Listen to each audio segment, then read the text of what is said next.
اعوذ باللہ من الشیطان الرجیم بسم اللہ الرحمن الرحیم اللہم صلی علی محمد وآل محمد وعجل فرج آل محمد ولا ندعهم تمام مومنین کو یا علی مدد والسلام علیکم ورحمۃ اللہ وبرکاتہ۔ سامعین محتشم، حال ہی میں مشہور زمانہ ناسبی بدعقیدہ بدبخت مولوی اشرف جلالی نے پھر سے بکواسات کرنے کی کوشش کی ہے اور شیعہ سنی بھائیوں کو مزید آپس میں لڑوانے کی ایک گندی سازش رچنے کی اس نے سامنے بات کی ہے۔ اشارتاً ان لوگوں کا تو کوئی نقصان نہ تو ہوتا ہے نہ کبھی ہوا ہے، اصلاً جو معاملہ ہے وہ صرف عام فہم عوام کے لیے، سادہ لو عوام کے لیے، جو ان جیسے جاہلوں کے پیچھے لگ کے آپس میں گتم پیل ہونا شروع ہو جاتے ہیں اور طرح طرح کی عجیب و غریب خبریں ہم تک پہنچتی ہیں۔ وقت ضائع کیے بغیر چلتے ہیں اس بدبخت کی ویڈیو کی طرف، اور پھر انشاءاللہ تبارک و تعالی جب اسے دلائل سے جواب دیا جاتا ہے اور اسے سامنے لا کے کھڑا کیا جاتا ہے، پھر اس کی شکل وہاں دیکھنے والی ہوتی ہے۔ یہ ہم سب کا فریضہ ہے کہ ہم اداروں کو، ہر حکومت کو باخبر کریں کہ اگر وہ لوگ اس بل کو روکنے کے لیے نکلیں گے تو ہم اس کو نافذ کرنے کے لیے نکلیں گے۔ دوسرا طریقہ پھر اپنے ہاتھ سے روکنے کا ہو، پھر گلی گلی میں جنگ ہوگی۔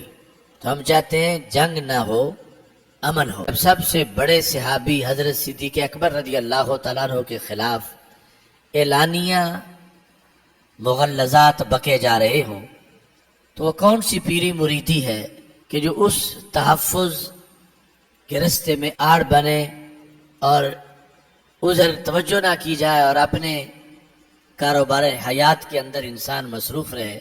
حضرت سیدنا صدیق اکبر رضی اللہ تعالیٰ عنہ اور دیگر صحابہ رضی اللہ تعالیٰ عنہم یہ وہ ہستیاں ہیں کہ جن کے ذریعے سے بعد والوں کے ایمان کی کھیتیاں ہری بھری ہیں۔ جی سامعین گرامی قادر، ڈیفینیٹلی آپ نے اس بدبخت مولوی کی بکواس سن لی ہوگی۔ سب سے پہلے تو میں پاکستان کے جو ذمہ دار ادارے ہیں اور ڈفرینٹ جو ڈپارٹمنٹس ہیں، فار ایگزامپل پولیس ڈپارٹمنٹ ہیں، ایجنسیز ہیں، میں ان سب سے کہوں گا کہ اس بندے کو آپ لوگ بغور دیکھ لیں، اس کی بکواسات سن لیں۔ یہ ملعون ایک نمبر کا فتنہ گر انسان ہے، مکار انسان ہے۔ اس لومڑی صفت کے پاس اب اور کوئی کام دھندہ رہا نہیں، تو پھر سیدھی سیدھی بات ہے کہ یہ شیعہ سنی بھائیوں کو آپس میں لڑوانے کے چکروں میں ہے اور پھر سے دہشت گردی کی یلغار کو پاکستان میں عام کرنے پہ تلا ہوا ہے۔ یہ ایک سیدھی سرل بات ہے۔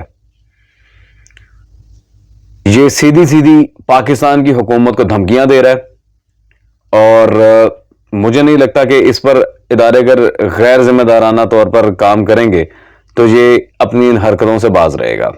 رہ گئی تیری بات کہ تو مولوی اشرف جلالی جو بڑا اپنے آپ میں فن خواں بنا پھر رہا ہے، تو شاید بھول گیا کہ 2020 اور 21 میں ہم نے تیرا کیا حال کیا تھا۔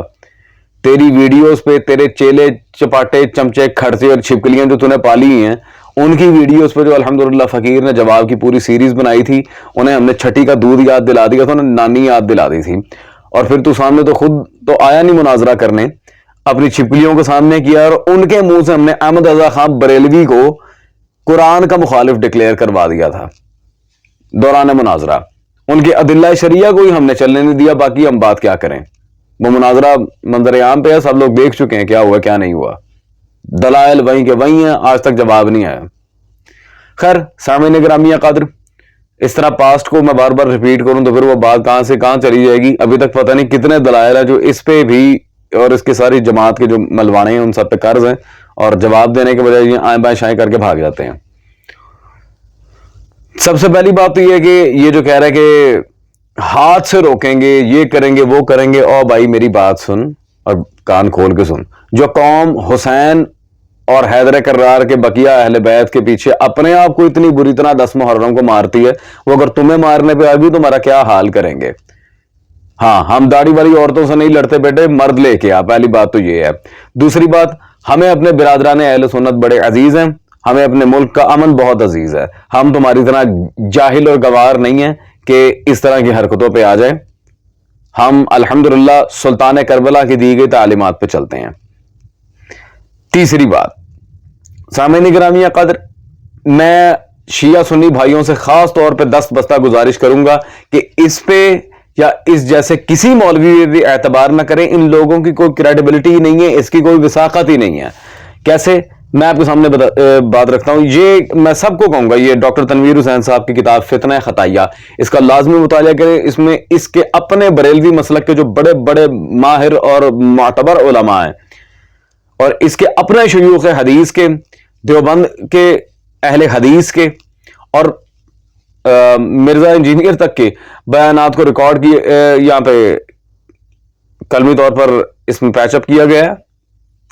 یہ کتاب لازمی خریدیں. اس کی اپنی کوئی کریڈیبلٹی نہیں ہے. اس کے اپنے مسلک کے لوگ اسے خارجی، بدعقیدہ اور دیگر القابات سے نواز چکے ہیں اس کتاب میں. تو یہ بندہ بالکل فارغ ہے، اس کی کوئی حیثیت نہیں ہے، یہ صرف بیں بیں بیں بیں کرنے کے لیے آیا ہوا ہے. پہلی بات. دوسری بات، اس کی ذرا خاص طور پہ جو ختم نبوت صلی اللہ علیہ وسلم کے لحاظ سے کام کر رہے ہیں، آئیں ذرا میں ان کو بھی ایک چھوٹا سا اس لحاظ سے ایک پوائنٹ دے دوں.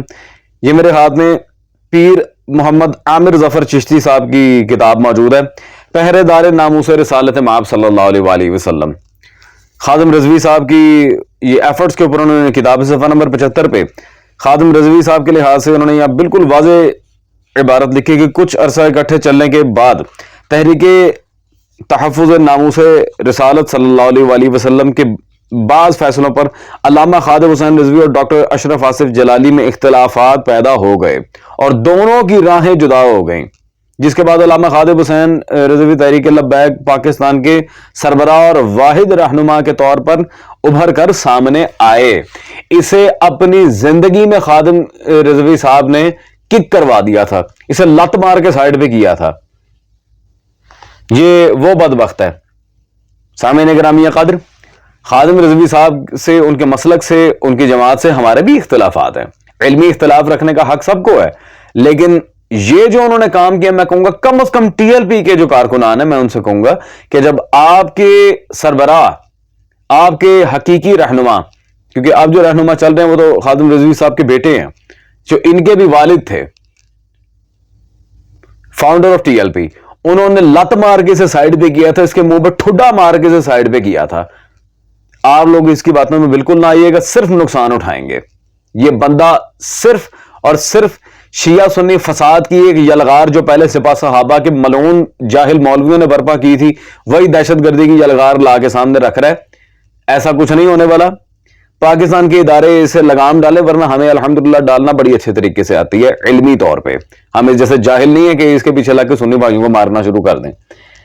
خیر سامعین گرامی قدر، آئیں ذرا اب ذرا علمی لحاظ سے بات ہو جائے. اس کی جو اپنی حیثیت ہے وہ میں آپ کے سامنے بیان کر چکا. اس کے رد پہ پوری کتاب موجود ہے، اور خادم رضوی صاحب نے بھی اسے ٹھڈا مار کے پرا چھوڑ دیا تھا، اس جنگلی جانور کو. ہاں، پیک آف ہاؤنڈز کی ولادت نہ ہو تو. خیر سامعین گرامی قدر، اب رہ گئی صحابہ کی بات، امہات المومنین کی بات، اہل بیت صلوات اللہ علیہ مجمعین کی بات. تو پہلے تو اہل بیت کے پوائنٹ کو ڈسکس کریں. جو بندہ خود جناب سیدہ صلوات اللہ علیہ کا گستاخ ہو، اس لانتی ملعون مولوی کو کیا حق بنتا ہے؟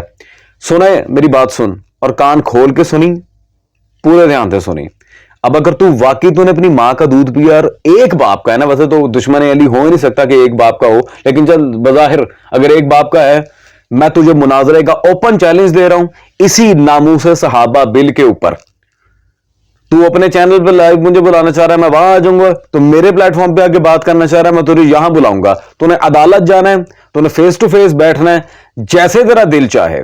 اس موضوع پر مناظرے کا میں تجھے کھلا چیلنج دے رہا ہوں. اور اب میں نے تجھے پہلے کہا ایک باپ کا ہے تو اس چیلنج کو ایکسپٹ کر.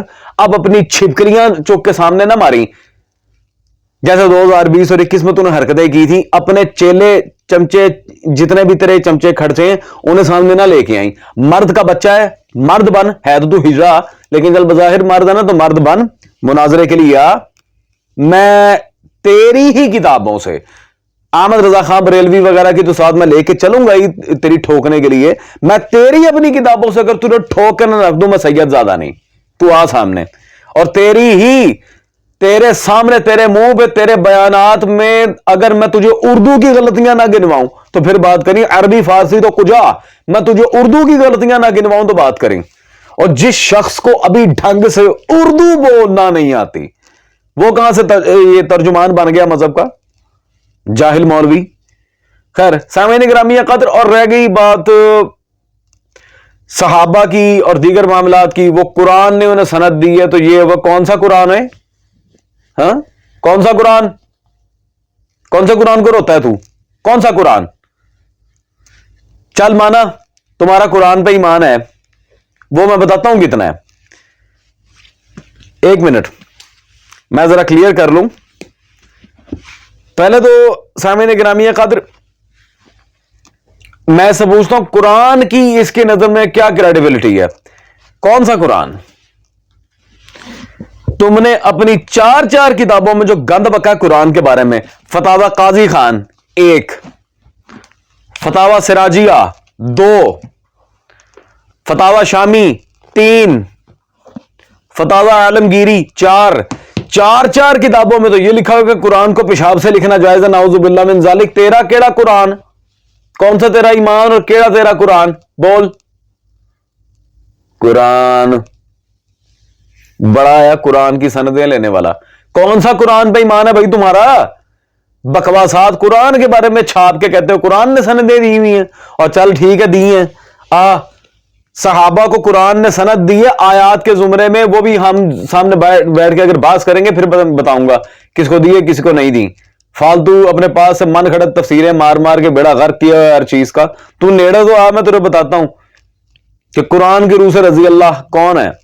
پہلے اس کا جواب دے۔ فتاوی رضویہ احمد رضا خان بریلوی جلد نمبر 15 صفحہ نمبر 270، اور یہ ٹریلر ہیں، یہ ساری باتیں ٹریلر ہیں، تو کبھی مناظرے میں سامنے آیا میں تجھے چھیل کے نہ رکھ گیا تو بات کریں۔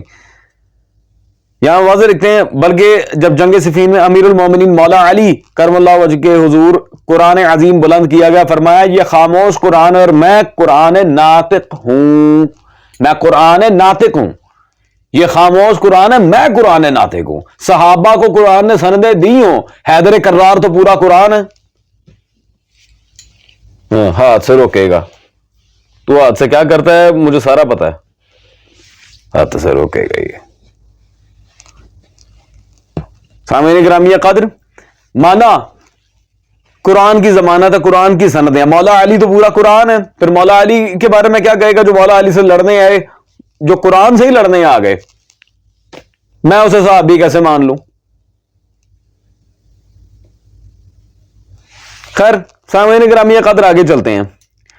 صحابہ میں سب سے بڑی شخصیت حضرت ابو بکر، بڑا پیار آ رہا ہے حضرت ابو بکر میں، جبکہ حضرت ابو بکر کا سب سے بڑا گستاخ ہی یہ ہے۔ میں دکھاؤں، یہ اس کی جلد اول، اس کی کتاب خطبات جلالی، نام نہاد ڈاکٹر اشرف آصف جلالی، جلد 1 صفحہ نمبر 412 پہ یہ حضرت خود فرما رہے ہیں، اس لیے صدیق اکبر کا پہلا فتویٰ منکرین زکوٰۃ کے خلاف ان کی گردن اتارنے کا تھا۔ وہ منکرین زکوٰۃ کلمہ گو ہی نہیں تھے، بلکہ ان میں وہ بھی تھے جو جنہیں بظاہر صحابی کہا جا سکتا تھا۔ حضرت ابو بکر کو کیا کہا اس نے؟ صحابہ کا قاتل، ان کی گردنیں اتارنے والا۔ سامعین گرامی قادر، جو حضرت ابو بکر کو خود کسائی بنا کے بیٹھا ہو، نعوذ باللہ، یہ عجیب و غریب قسم کی باتیں کہ وہ گردنیں اڑوا رہے تھے، یہ ہے وہ ہے، چلیں بقول اس کے اگر حضرت ابو بکر صحابہ کی گردنیں اڑوائی ہیں تو پھر اب پیچھے کیا رہ گیا؟ سیدھی بات ہے، پھر آگے جواب دے اس کا۔ چلیں یہ تو صرف ایز این ایگزامپل بات تھی، آئیں آگے چلتے ہیں۔ یہ میرے ہاتھ میں موجود ہے جی، اس بدبخت کی اپنی کتاب، اس نے صحابہ کے بارے میں دین تک کو نہیں چھوڑا، انہوں نے دین بدل دیا تھا جی، احکام دین بدل دیے تھے۔ یہ فہم دین مولوی جلالی کی اپنی کتاب جلد نمبر 5 میرے پاس موجود ہے، اور صفحہ نمبر 87 پہ اس نے بالکل واضح یہاں پہ خود کہا ہے، صحابہ کرام کا جو زمانہ ہے اس میں بھی تغیر آیا اور احکام بدلتے گئے، پہلے کی طرح وہ احکام نہ رہے۔ صحابہ کے ٹائم میں احکام بدلتے رہے ہیں ماشاءاللہ، جو نبی صلی اللہ علیہ وسلم سے مخلص ہو کے چلے، سامعین گرامی قدر، جو آقا صلی اللہ علیہ وسلم کی تعلیمات کو بالکل ایز اٹ از لے کر چل رہا ہو، وہ کبھی احکام دین کو بدلے گا؟ اور تو کس کو صحابی منوانا چاہ رہے ہیں ہمارے سے؟ کھیت کٹا مانتے ہیں ہم، پھر جا جو کرنا ہے کر لے۔ سامعین گرامی قدر، مناظرے کا آپ نے چیلنج سن لیا۔ اب اگر واقعی یہ ایک باپ کا ہے تو سامنے آئے گا، بات تب ہوگی جب یہ مناظرے کے اس چیلنج کو ایکسپٹ کرے گا۔ اور خدارا میں بار بار سامعین گرامی قدر اس کو اور اس کے جاہل چمچوں کھرچوں کو کہوں گا کہ یہ معاملہ اس کے اور میرے بیچ ہے، تم اندر نہ آنا، نہیں تو جیسے پہلے ذلیل ہوئے تھے۔ احمد رضا بریلوی کو قرآن کا ہی مخالف کہہ بیٹھے تھے، ماشاءاللہ، وہ جو ایک چھپکلی چھوڑی ہوئی تھی اس نے، آئی تھی فلوپ مولوی، اب خود ہی دوڑ گیا، اب نظر نہیں آتا۔ تو اپنے چمچوں کو آگے نہ کری، ان کا جو حال میں نے کیا وہ دنیا جانتی ہے۔ تو سامنے آ، تو نیڑے آ۔ تجھے یہی ہے نا کہ مرزا انجینئر سامنے نہیں آتا، وہ مناظرے کے لیے نہیں آتا، مرزا انجینئر کو گولی مار، تو میرے سامنے آ، دودھ کا دودھ پانی کا پانی ہو جائے گا، دیکھتا رہا کیا حال ہوتا ہے وہاں پہ۔ آپ تو سے روکے گا چھکانا ہو میں تو